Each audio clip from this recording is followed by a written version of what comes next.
Hello and welcome to another Tinto yapping session where my lights are too dim and my talking points are also dim. Welcome to another Tinto Yaps. Let us have a look and see what Johan and the rest of the team have been saying over the past week. And I bring you in on this older Tinto talk. This is from the 2nd of October, a couple of months ago now. And if you recall, this was about peace treaties. This is going to be relevant for a couple of the things I want to talk about today. First of all, remember, this was not very well received. Essentially, people were asking for bilateral peace treaties where one party gets something and then the other party gets something, and it's kind of a trade and a peace deal. And essentially, the comments under this was Johan saying it wasn't possible.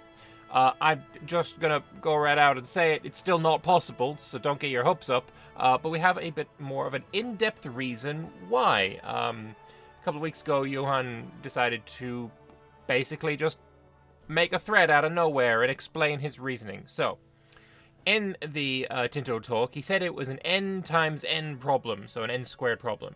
But more, it's closer to an n factorial problem. So, it goes from something like 10 times 10 is 100, 10 factorial is like 100 and something thousand, like different options. So the scale of difference in the problem is big.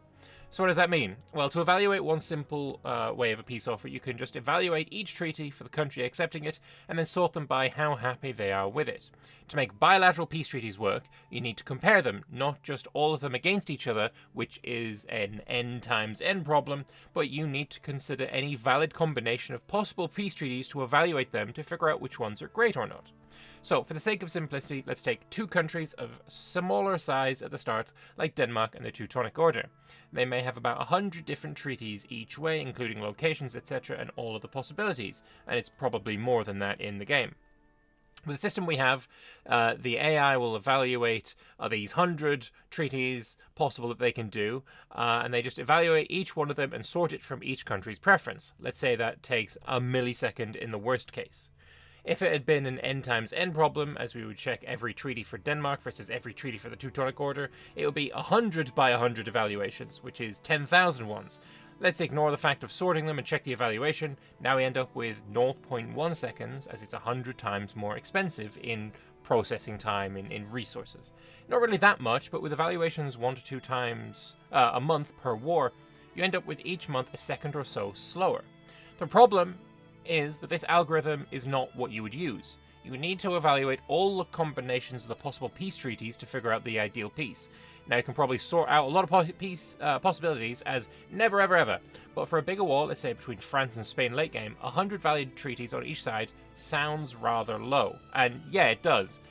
It's like, I will take one location and any amount of ducats. How about 2 locations, any amount of ducats? Any 3 locations, any amount of ducats? And also, any one location, but maybe it's this location, maybe it's this next location. Maybe it's, like 100 is looking very, very small when you think about what exactly you can do in a peace treaty. Now, it's over 3 decades since he studied combinatorics at university, so his math may be rusty, and he might be off by a few dozen digits, but to me the calculation will take about 10 to the 96 billion years to execute on his office PC, which he personally finds a little bit too long for a peace treaty to be checked. Yeah, I am not math man. When I went to college, I studied game design. My college degree was going to be business computing, and I did not pass because I failed the mathematics part. Because I'm not good at maths. If anyone's watched me live stream, you'll know I'm not very good at maths.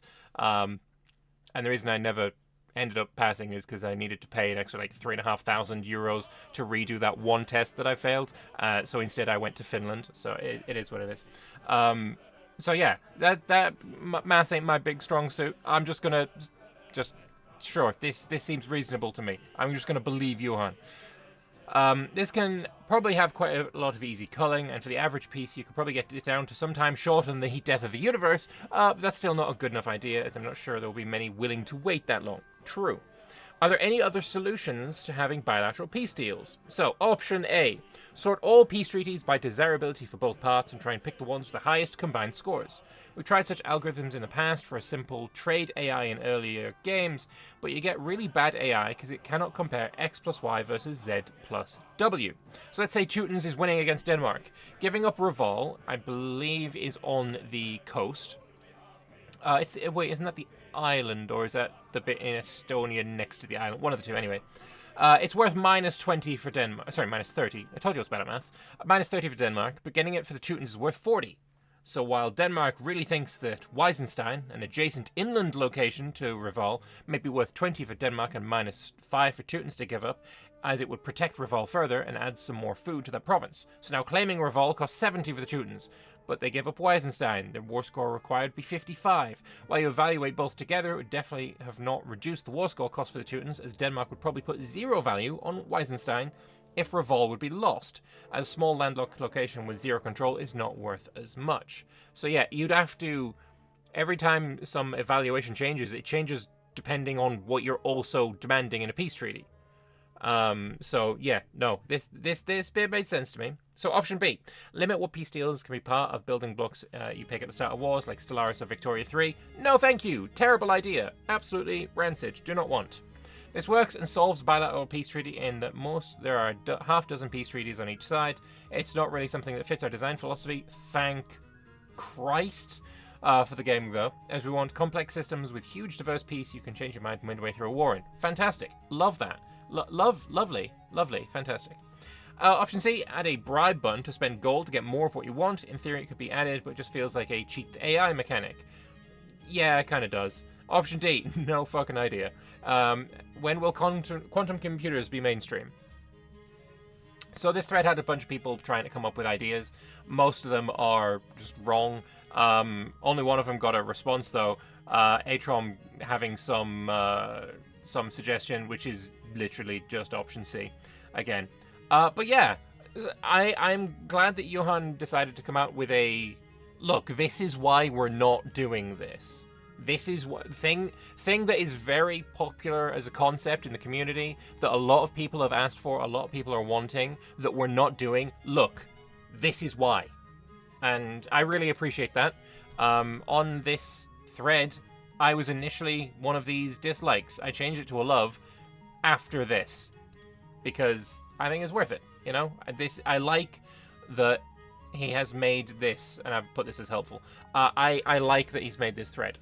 But going back to this thread, this is not the only thing that we have as information to glean from in this thread. Because if we go back up, scrolling up, we have this. We have this peace treaty. And do you notice anything about this peace treaty? Let's say it's not the peace treaty itself, and let's look a little deeper. Let's look behind the peace treaty, because this is a slightly transparent tooltip.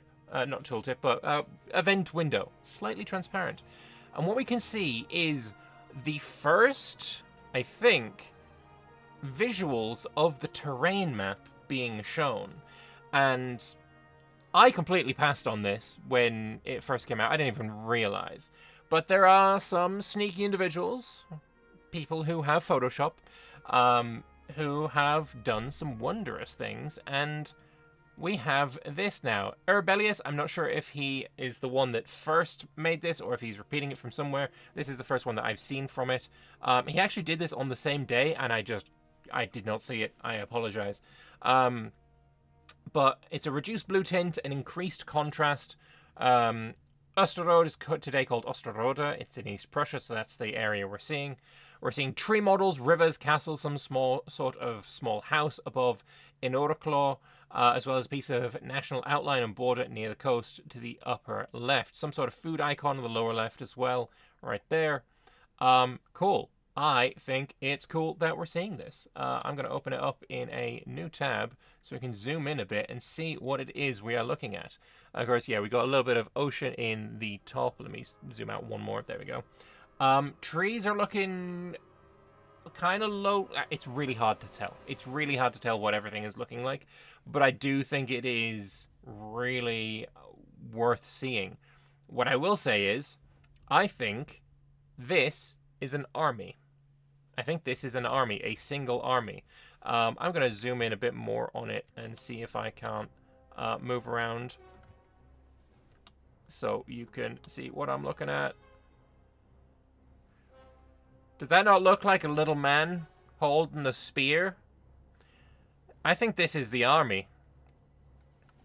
I'm actually going to do this. Don't mind what you just saw. This is an army. This is one man right here. This is another man. This is another man. What we're seeing here is armies on the map being more than a single dude with a spear or a sword or a musket. We are seeing armies on the map being multiple dudes. Like, what is that, like a dozen dudes in this image? I think that is pretty newsworthy, and I don't think this guy actually mentioned it. He didn't. Seeing tree models, rivers, and castles. No, we're seeing a goddamn army right here. I don't think he's mentioned it, and this is, to me, really exactly what we're seeing. These are dudes holding spears. Like, it could be the Teutonic army or something.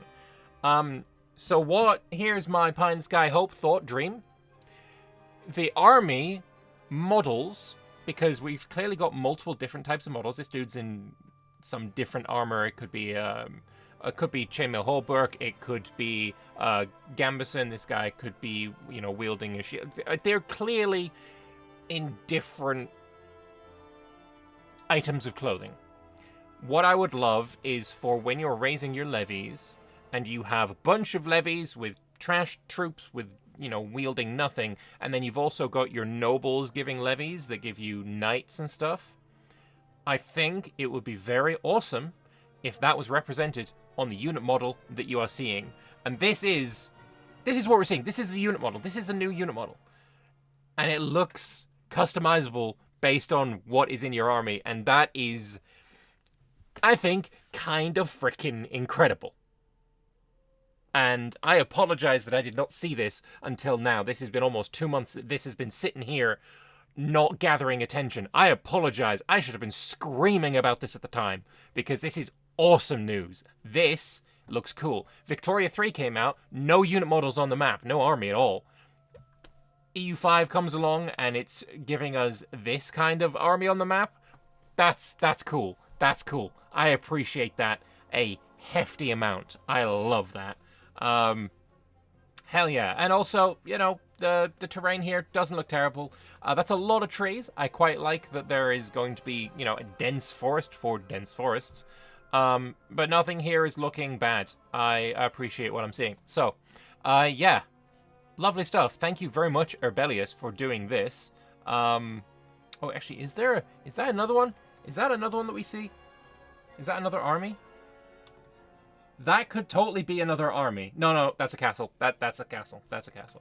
There's another castle up here as well. Right up in the top corner. But yeah, thank you very much, Erbelius, for pointing that out. But yeah, let's move on to the Tinto maps that came out this Monday that I missed because it came out at 6 o'clock and I was busy. I only realized that it was made midway through my stream on Tuesday, so apologies for that. But last Friday, they mentioned the next dates for the Tinto maps and Tinto map feedback, which will be posted next week. But nobody expects a Tinto maps extra to happen. True, I did not. So this is the map of the entire Indian Ocean, now that they've revealed the maps for Africa, Asia, and Oceania. Let's take a look, and without further ado, we have this. And most important, I think, here is to see the sea lanes and which islands are being represented in the game. Very nice indeed. Here you have the ocean to its full extent, although the sea lanes look more or less how we want them to be in design terms. They're far from final, as they want to make some adjustments. So it's a good moment to let us know which would be the suggestions you have for them. I don't really have any suggestions. I think it's fine.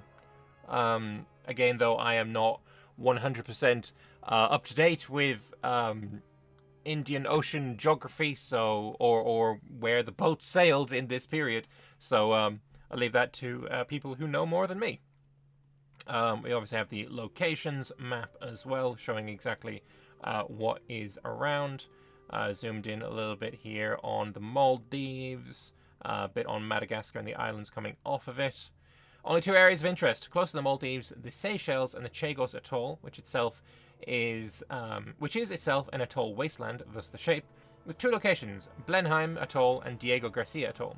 Close to Madagascar, they have Reunion, the Mauritius Islands. All of them are uninhabited by 1337, so there will be fewer maps than usual. Yeah, no need to show pop map when the pop map is 0. As for terrain, mostly tropical, though there is a little bit of this oceanic down here, and this island is also oceanic. Deep ocean, makes sense, regular ocean, and then there is coastal sea, I think is the inner one. As for the topography, not topography, the vegetations, jungles, essentially the whole way. Fair enough. Although this being a complete wasteland is certainly interesting. Only 2 islands on this. Like, the big island, is that completely uninhabitable? That seems weird, but again, I don't know. They all hate the graphical bug for the sea topography. I mean... Oh yeah, this is the one they're talking about. Fair enough. I was like, oh, but they seem to have fixed... Nope, they didn't. Not yet. As for harbors, maybe some natural harbors could be added there, reposing the Spanish-centric standards for them. So if you know of any of these places that deserve to have harbors, then write down in this thread where that should be.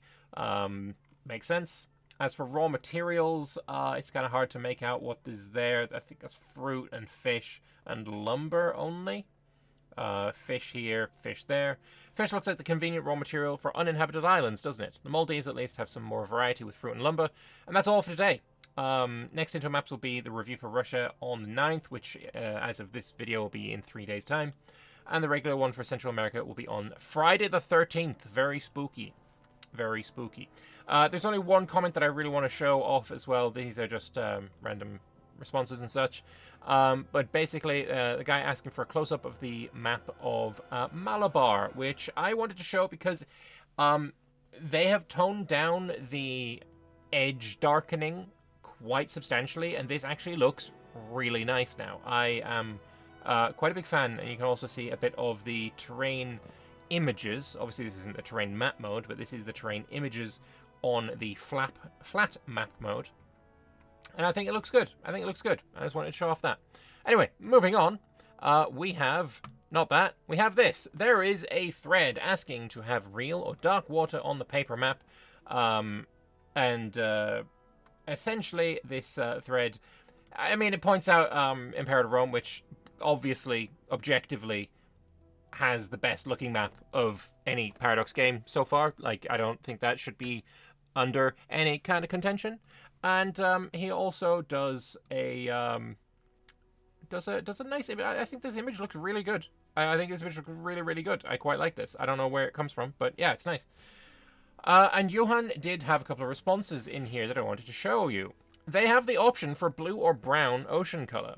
So he shows it off. This is the one that we know. This one we've seen, which I will point out there are some things as well to make note of. Naples got a new color. It's no longer purple. And remember when I said, when this was being posted, and I forget which video it was in, remember when I said that I think the Roman Empire should have its color darkened? Pavia had said something about the Bizaboos would hate me if I suggested changing the color of, the Roman Empire. And I said, actually... the color should be darker. It maybe should swap with the Menticids, which is this one right here. They fucking did it! They have changed the color of the Romans to be slightly darker, more royal purple, imperial purple, and it looks amazing! They literally did exactly what I specifically asked for. And I'm not going to say that I had some influence here, but what I am going to say is that I think that I had some influence here.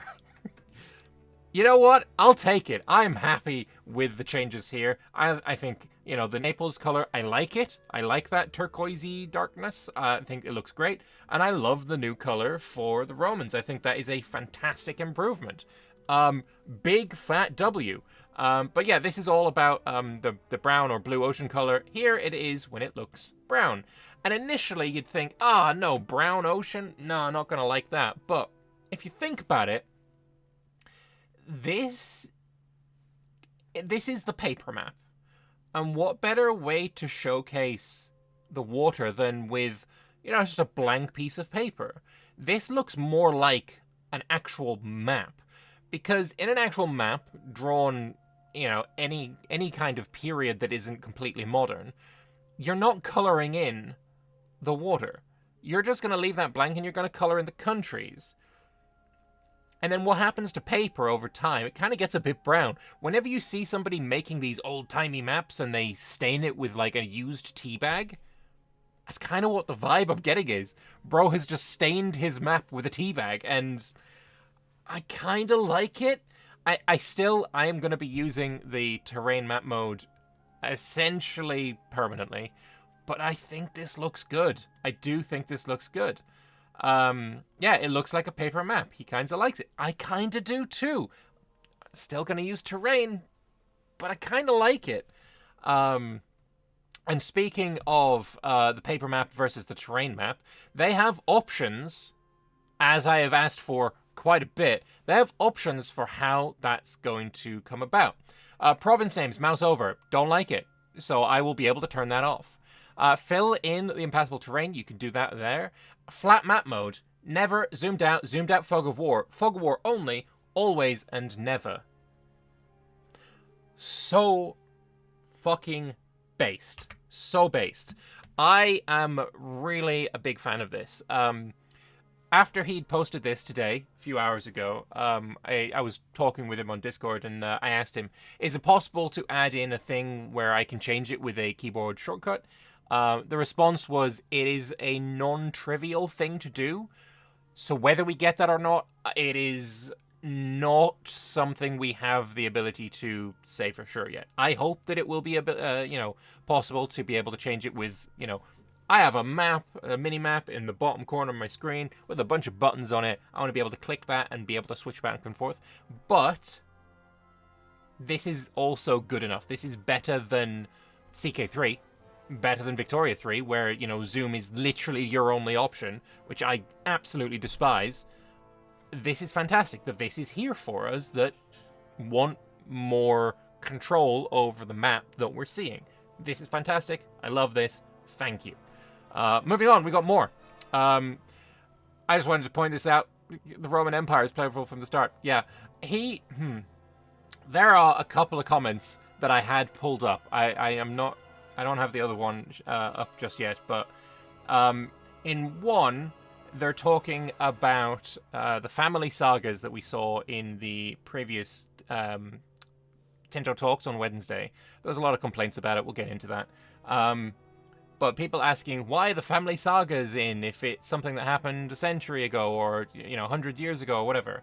And Johann's answer was, well, it's like the people who want to recreate the Roman Empire, even though it died a millennia ago. And then here he's talking about the Roman Empire as playable from the start. So, pick a lane, bro. Pick a lane. Is it, playable from the start? Yes, it is, because this is the Roman Empire. Or did it die a millennia ago? It didn't. So don't choose that lane. Choose the correct lane. Don't rush into on-running traffic. It's not a good idea. But yeah, just showing the Eastern Roman Empire here with the brown paper map. I don't know when this image was taken, because the Menticids are lighter here than they were in this image. Was it here? And I have to zoom up. Yeah. They're lighter here than they are here. So I don't know if these images were taken at different times. But either way, this is definitely a new map color for the Romans, and I am certainly here for it. I do enjoy it. We have here a thread asking for name placement over vassals. If you played any amount of Victoria 2, you will be well aware of what that looks like. If you have a vassal, they will not show their own name on the political map mode, and your own name will spread across them. And Johan had a response to this that I will find. It should be easy enough to have a game rule for names and subjects. Pretty sure they got a rule for how subjects are colored. Would be awesome to have this, of course. For this, I'm in two minds. Well, it's great that there's a rule. 100%. I love that. But I'm in two minds because I recently did a unforced experiment in one of my Anbana campaigns. If I have all of my subjects colored in my own map color, it looks great. It looks fantastic. But then when I come to a peace deal and I'm trying to select individual occupations to transfer them to myself or transfer them to one vassal or another vassal, everyone's the same color, it's a nightmare. Some way of flipping the color via a decision in-game, amazing. Having it as a game rule that I would have to change at the start of a game, less amazing. I would very much like it to be something I can swap on the fly in-game. That would be amazing for me, please. Thank you. Moving on.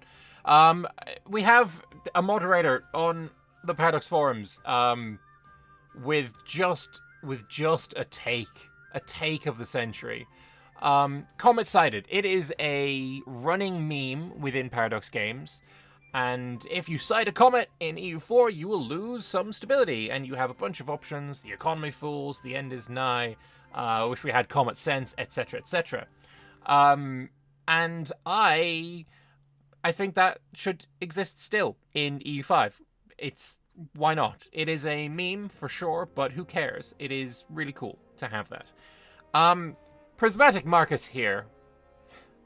Why not give the comet a chance of turning a random single location into a crater, which becomes wasteland permanently?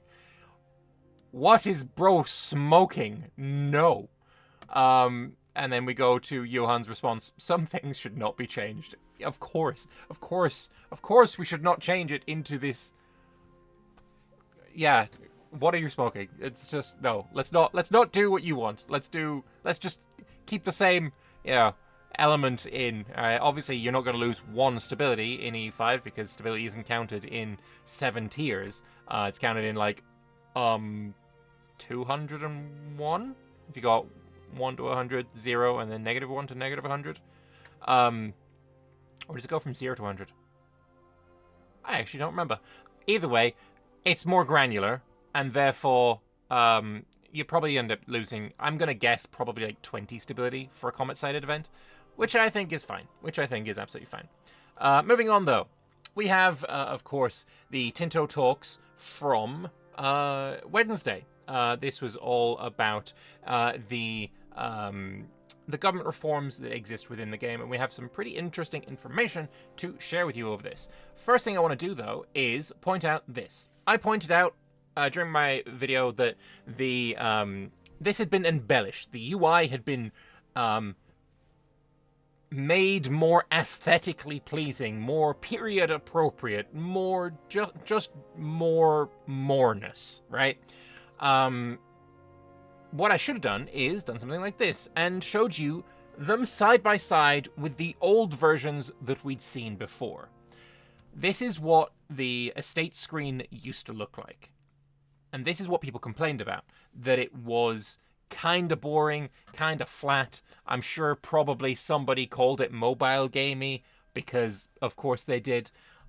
And this is the upgrade, and I just think that it is worth pointing out that it is such a huge upgrade. And it's meaningless upgrade as well, because the change in the UI doesn't affect the gameplay at all, but it does increase the player's immersion, which I think is really, really important, and I am a big fan of the change there. Everything about this one looks just better. What I will say as well is, before we move on, nobility and noblesse, obviously, they're different names. Noblesse is simply the rename that happens to any country with a French court language, and I assume that's the same with burghers to bourgeoisie. That is simply an aesthetic name. It's not a new, estate or anything along those lines. But there are some comments here that we will be going into. And like I said, there is quite a lot of complaining, let's say, over Iceland, but we'll get into that. One thing that annoys me is the constant downplaying of the Portuguese Empire. What kind of downplaying? It was decades of exploration, studies, and discoveries, advancing naval technologies and shipbuilding. Geographic population and money will limit early northern colonization game. They're big on their oral traditions, but I don't see an issue with them having a bonus like that at the start of the game. This is the this thing that I'm talking about. Oh god, not that big. The family sagas. That is this. A lot of people had a lot of problems with this. Don't kneecap Portugal later on. Well, I don't see any indication that it will be kneecapped, but okay. Portugal gets some things rather early on. Besides having the absolute best geographical position, where they can be maybe an age ahead of France and England in reaching the Americas and exploring Africa, they get a unique advance in the Renaissance that improves their colonial range and their exploration speed. Portugal is the country they use internally for best country to test and try out exploration and colonization. As well it should be. As well it should be. It's also consistently on the top 5 of countries he likes playing when he personally playtests the game. Currently, right now, he enjoys Norway, Portugal, Brittany, Oman, and Serbia. Maybe it's time to start a new Portugal game to test out the week's changes. Yeah, I love this. I would also love if you wrote a little AAR. It's funny, I keep bringing this up. I'll keep doing it.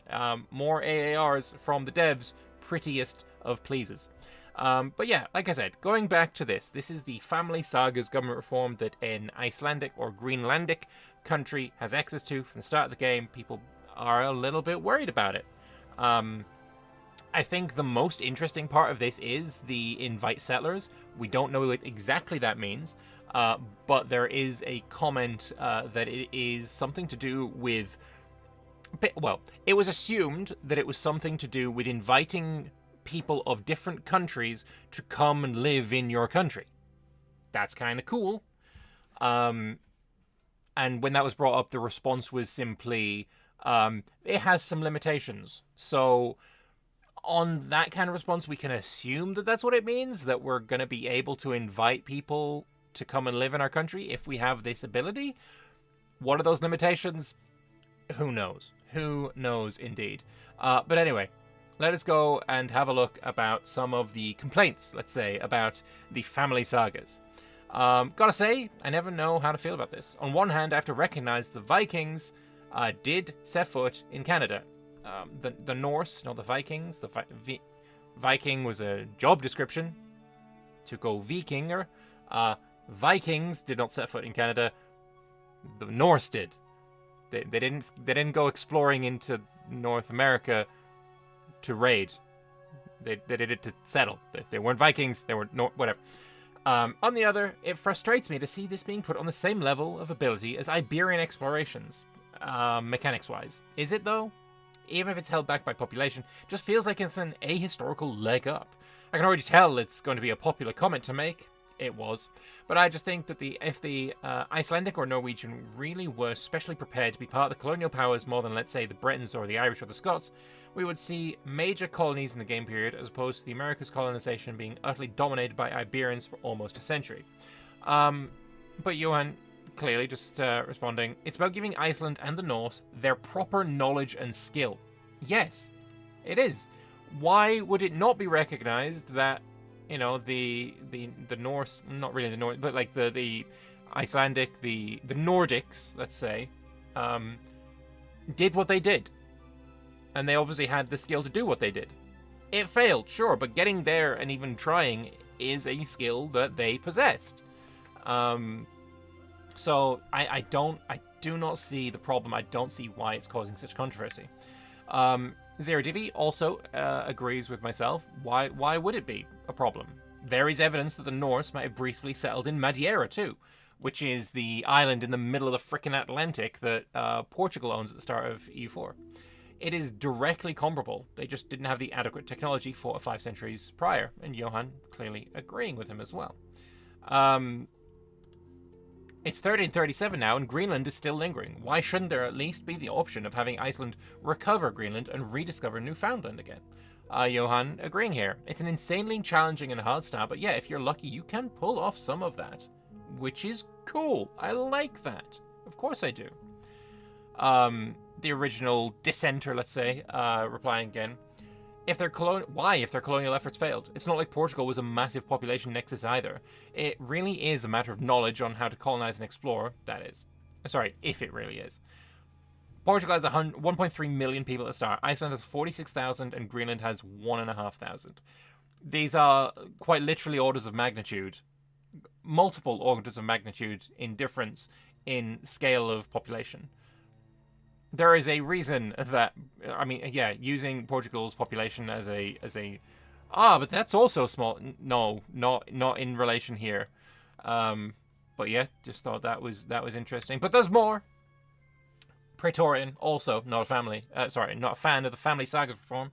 Even though they may lack the population for large colonization efforts, it just seems like it will result in a level of exploration and colonization by Iceland culture countries in every campaign that simply didn't happen historically in the times period. Not saying they didn't have the explorers, but let's be honest, most of the exploration of the world in the early modern age was done by the Iberians, or those employed by the Iberians, and later the English, Dutch, and French. Why does Icelandic culture have such significant bonuses that will at least put them on par with those countries, if not much better? Can I just point out, this is all we have. This here is all we have, and it is resulting in bro saying significant bonuses. Put them on par. At least put them on par with those countries. If not, where are you getting this troglodytic nonsense from? St. Dave here, having the ability to recruit explorers doesn't put Iceland at the same level as the Iberians. It's not even close. You need a good economic and population base to explore, let alone host a colonial empire. Iceland's basic situation is far more restrictive than whether or not they have this modifier. Facts. And, like, I guess one could come back and say, well, why give it them at all? If they're never going to use it, why give it them at all? Why not give it them? Like, it is a thing that they should have. This is 100% a meme policy. Gonna end up with common Vinland exploits on day one. For who? Greenland to be lucky if they rediscover even Markland, which is the area just north of Newfoundland. Again, I just don't see the problem. I don't know why it's causing this insanity. If that's the case, then please hand exploration and settling bonuses to every single low-population seafaring Western European that tried to have even the most remote of control of colonial projects. It's only fair. We should recognize their knowledge too, after all. Sure, if you post a list of other European countries who have a cultural memory of reaching the Americas in 1337, I'll add the modifier to them. Based St. Dave. Let's go. Perfect response. Love that shit. Love it. Not to mention, it's the same thing, and send your fleet sailing across the huge and empty middle of the Atlantic Ocean, and sending it from Iceland to Greenland to modern Canada. While the northern seas definitely aren't exactly safe, what the Iberians pulled off was a lot more impressive, and it was a big step in sailing in other huge empty oceans. Vinland and Columbus's expeditions only share the destination. Nothing else was the same. They should not be equalized. They aren't. There's no way for Iceland to get to the Caribbean and colonize it within the first few centuries. But there's also just like they're completely different. Why are you trying to equate these two things? They're nothing the same. And then Johan also responding to this same comment that we saw. A singular exploration costs more money that Iceland can't afford in 1337, not to mention what Greenland can. If you want to do it, you need to improve before you get there. Of course. Perfect. And then finally, Thrudgemeyer saying here, the Iberians were successful because they combined technologies available in their context to make ships capable of supporting long-term colonial projects. They weren't just lucky, they had the backdrop of the Reconquista, the wars between themselves and naval industries, to encourage them to pursue ocean-going ventures and become uniquely prepared to explore and colonize African and American coasts, etc., etc. It is to say, if any region in Western Europe was ready to be the first in long-term, large-scale colonization projects, it was Iberia and Portugal in particular, not Scandinavia. Can I just point out, this is the same guy who was complaining, but now he's saying something, and he thinks that it's in service of his argument, I think, but it isn't. Like, I think he still thinks that Scandinavia or Iceland is, like, on par colonial ability-wise, when it just straight up isn't. Yes, it should be Iberia and Portugal that are able to colonize, and guess what? It is! It just is. Every settled country can explore from day one as they get access to map-making advance. Cool, good stuff. And then we saw this comment already. My apologies for bringing it up again. Anyway, let's move on to something a little bit more not complaining. I did my little thing on that. Let's move on. Can an overlord force their vassal to enact a government reform? No, but give me a few reasons why you would want it. Okay, well, it's kind of hard to do that because we don't know what all of the government reforms are. But I can see a situation where I would say I have a march, right? I have a vassal who I've designated as being my borderland between myself and my big rival, right? And I want you to fortify the hell out of your land. So I really want you to enact government reforms in service of that goal. I don't know what kind of government reforms there will be related to defense, but I could certainly see that being a thing. If there are colonial level reforms, which you have seen there are a few of those, the Icelandic sagas, for example, or familial sagas, then maybe if I vassalize a country, like if I'm playing as Spain, if I'm playing as Castile, let's say, and I have a personal union over Portugal or make them my vassal or what have you, then I would like the ability to make sure that they do their colonial thing, because that would service me. So that'd be a couple of reasons why I'd want to do that. Maybe it should be slightly restricted, but every government reform that I change in my vassal, they get a huge hit to liberty desire or something along those lines. Might be a good like halfway ground. Do you think the Golden Bull of 1222 should be reform or rather a unique policy like this one? This one being the government reform policy thing, mobobs. But it already exists as an estate privilege for the nobility. You may notice that our content categories are so flexible, they can hook historical content to a bunch of different ones. Government reforms, laws and policies, estate privileges, advances, etc.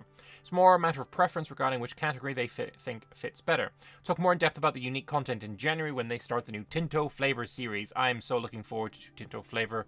You can't even imagine. But yeah, the Golden Bull confirmed as a noble estate privilege. Very cool. How many unique government reforms will there be on release? Who knows? Would additional government reforms be added in updates and DLCs? Lots more. Yeah, I think we're going to end up with a very, very filled game by the end of it, for sure. How do you guys internally decide what should be a policy and what should be a government reform? They toss a coin, clearly. It depends on heads or tails. Seriously speaking, it's a very contextual discussion thing. It depends a lot on the historical content they have for a certain country. So let's say they have a law for the legal code. It may be easy to check if there was a unique or special legal code for a certain country, but sometimes you may have a specific tax that may fit into several categories. So it could perfectly be a government reform, but it also potentially fit into, let's say, the law of economic policy. But if a country has 2 or 3 content assets that are kind of similar, sometimes they want them to be a choice for the player, so they fall in the same category. And for others, they may want them to be active at the same time, so they're all available at the same time, depending on the gameplay they think works best for that country. Essentially, there's a whole ass lot of, well, it depends. I can't give you a straight answer because the one doesn't exist. And will we eventually get a big list of unique government reforms? Maybe, eventually, if it's easy to get in a usable format. Fair enough. How moddable is it all? Asking the real questions. How can Anbanar make use of this system? You can add as many as you want and how many slots you want. Fantastic. Fantastic. I think various estates should have preferences for certain reforms and dislikes for others. Enacting a reform in an estate that an estate doesn't like should give a large temporary malice to the satisfaction of the estate and a smaller permanent one as long as the reform is active. It'll be more impactful than just a stability hit. So, Johan here, pretty interesting response, I would say. They use estate preferences more for the various policies in the laws, as there are dozens upon dozens of laws with different policies, and thus makes for many interesting choices. When you have far fewer choices, as the reforms are, then having the estate preferences impacting them limits your choices much further, making far more rigid metas and builds. That's a really interesting idea as well. Essentially, having the estates be reactive would make for less flexibility in the system, and therefore they're choosing not to go with that. I am torn on that because I do think it would make sense for the nobles to dislike certain policies, laws, reforms that hurt their interests. But at the same time, if you are choosing your policies and laws and reforms based on the estate's preferences, it is going to be somewhat restrictive. So, yeah, I see both sides of this one. And I would like to hear your thoughts down below, which one you would prefer, because I definitely can see both sides of this. And then, finally, what if I want to switch government? Like, if the Teutons want to become a republic, do they need to remove the military order reform, put in a republican one? And it's not that easy. You want to have access to the republican ones if you are an theocracy. But yeah, that is all I have for you today. Some really interesting information that we have gleaned. On Monday, I believe it will be, there will be the update to the Tinto maps for Russia. I'll also throw in the Saturday building, as this video is coming out a day before I would usually, that thread would come out. So we'll pop that in there. But I want to thank you all very much for watching. If you have any comments, questions, anything of the sort, leave them in the comment section below. Hit the subscribe button if you want me to, keep doing these videos, because it helps me out. And you stay informed, everything gets a win-win. Beautiful, lovely stuff. And like the video, because, yeah. Just cause, really. I don't really have a reason for it. But anyway, thank you all very much for watching. One final view of this glorious image with our glorious men in Österröde. I hope you have a brilliant weekend. Bye-bye.